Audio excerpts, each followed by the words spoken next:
beredar nih, ya, semacam poster di media sosial yang isinya tidak benar, ya. Disebutkan, ya, kalau RKUHP disahkan, polisi jadi bisa lakukan ini ke kamu tanpa izin hakim. Ini tidak benar sama sekali. Pertama, diam-diam menyadap, merekam dan mengutak-atik komunikasi. Ya. Kedua, membekukan sepihak tabungan dan semua jejak online. Tiga, mengambil HP, laptop dan data, ya, tanpa izin hakim, ya. Keempat, menangkap, melarang meninggalkan tempat, menggeledah, bahkan melakukan penahanan tanpa konfirmasi tindak pidana. Ini hoax, benar hoax, ya. Yang benar adalah ini kami bikin klarifikasinya, kami sebarkan juga ke teman-teman nanti, ya, yang versi WA-nya, ya. Bahwa yang pertama, ya, menurut pasal 135 ayat 2 KUHP baru, ya, soal penyadapan akan diatur secara khusus di undang-undang yang mengatur penyadapan yang baru akan dibahas setelah pengesahan KUHP baru.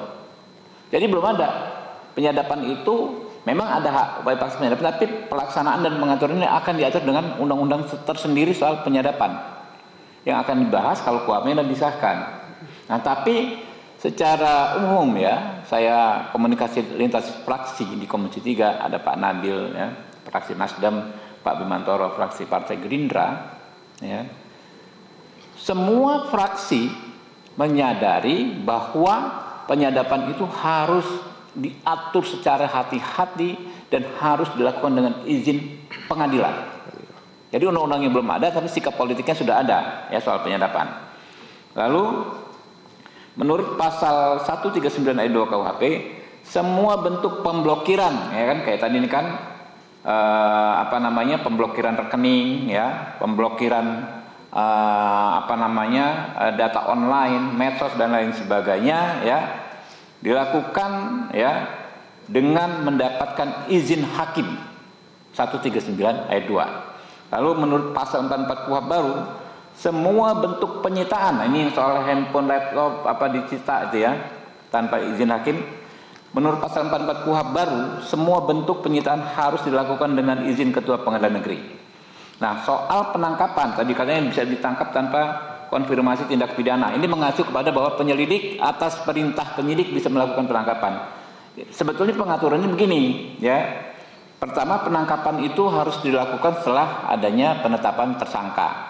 Penetapan tersangka itu tentu mensyaratkan dua alat bukti, ya.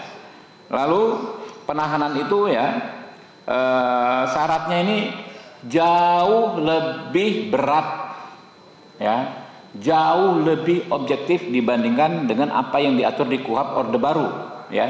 Di KUHP baru penahanan bisa dilakukan pertama apabila tersangka mengabaikan panggilan 2 kali berturut-turut. Ini kan sangat objektif. Panggil sekali nggak datang, 2 kali nggak datang, jelas faktanya. Yang kedua, apabila tersangka memberikan informasi tidak sesuai fakta, ini kan gampang di cross checknya, gitu loh. Ketiga, apabila tersangka menghambat proses pemeriksaan, ya. Keempat, kalau menghambat proses pemeriksaan ini kan jelas sebuah tindak pidana, namanya obstruction of justice, ya. Keempat, apabila tersangka berupaya melarikan diri, melakukan ulang tindak pidana, ya, menghilangkan alat bukti dan terancam keselamatannya, atau yang terakhir tersangka mempengaruhi saksi untuk berbohong. Ini juga kan termasuk dalam obstruction of justice yang memang merupakan tindak pidana. Kalau di KUHP Orde Baru, orang itu bisa ditahan hanya dengan 3 kekhawatiran. 1, khawatir melarikan diri, khawatir menghilangkan alat bukti, khawatir mengulangi tindak pidana, yang pemenuhannya unsur yang subjektivitasnya hanya ada pada penyidik. Nah, kalau yang di KUHP baru ini sangat objektif, sangat bisa dinilai, gitu loh. Jadi teman-teman, ya, kami sih terus berdoa sampai sekarang, ya, rekan-rekan Komisi 3 kita di grup, Bismillah kita doakan hari ini bisa disahkan, ya. Semoga nanti benar-benar bisa disahkan KUHP baru, menggantikan KUHP Orde Baru, ya. Jadi aneh kalau ini bilangnya ada poster lain berbeda, kamu bisa jadi korban KUHP baru. Lah, mereka nggak ngomong sekarang ini banyak sekali orang menjadi korban KUHP Orde Baru. Lihat misalnya rombongannya kelompoknya Roy Suryo dan segala macam, itu kan korban KUHP Orde Baru. Kenapa? Ya, kalau menurut standar KUHP baru, Roy Suryo CS ini penanganan kasusnya bisa dengan restoratif justice, tapi di KUHP Orde Baru itu nggak diatur, gitu loh.